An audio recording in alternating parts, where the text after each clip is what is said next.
demonstrating a positive and enthusiastic attitude.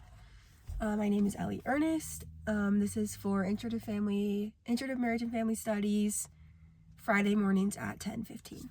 So, demonstrating a positive and enthusiastic attitude. You might be wondering what this means. I'm going to talk about what this might mean in a classroom setting, some qualities that you might want to try and adapt into your own life so that you can demonstrate a positive and enthusiastic attitude. First of all, embracing hard work.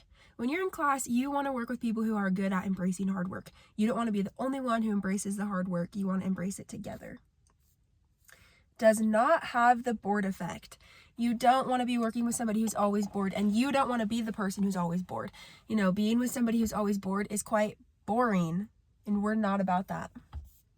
Next is accomplishes tasks in spite of hardship. If you're working with somebody who kind of gives up when things get hard, that is no fun. That leaves you to do all the hard work when things are hard, and that's not very fair. You want to be a team player. You want to be somebody who is willing to get down and dirty when things get hard. Initiates interaction when needed. If you're always going up to somebody first, that gets a little bit old. That gets a little bit boring. If you like a boy or if you like a girl and you're always talking to them first, you're going to start to think that maybe they're not interested in you back. So that's why it's important to always be working with somebody who's good at initiating interaction when needed and even when not needed. Just somebody who's willing to initiate interaction. Okay, intricately motivated to succeed. So learning about this one, I was taught this little analogy that I'm going to use. Imagine you have a little plant and you have to water the plant every single day. And you do that because you want to see it grow. You want to see it succeed. That is intricate, right? That's intricate motivation versus, somebody who might get a cookie every time they water the plant.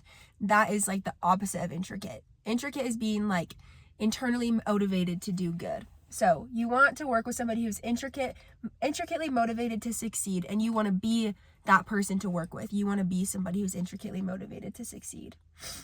Does not whine or complain. This one is very self-explanatory. It's so hard being with somebody who's always complaining, always whining.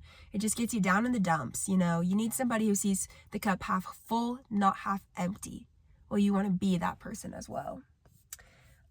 Takes pride in their work. Another self-explanatory one. You want somebody who's going to be willing to take pride in their work, who's going to work hard because they want to take pride in it, right? Shows interest in discussions and issues. You don't want to be with somebody who's it's like pulling teeth to get them to work with you and to get them to show interest. That's no fun. Okay, well, that's my presentation about demonstrating a positive and enthusiastic attitude. Thank you so much for watching. I hope you learned something new from this. Just really focus on the things that were written on the iPad because that's what's most important. Okay, have a great night. Thanks.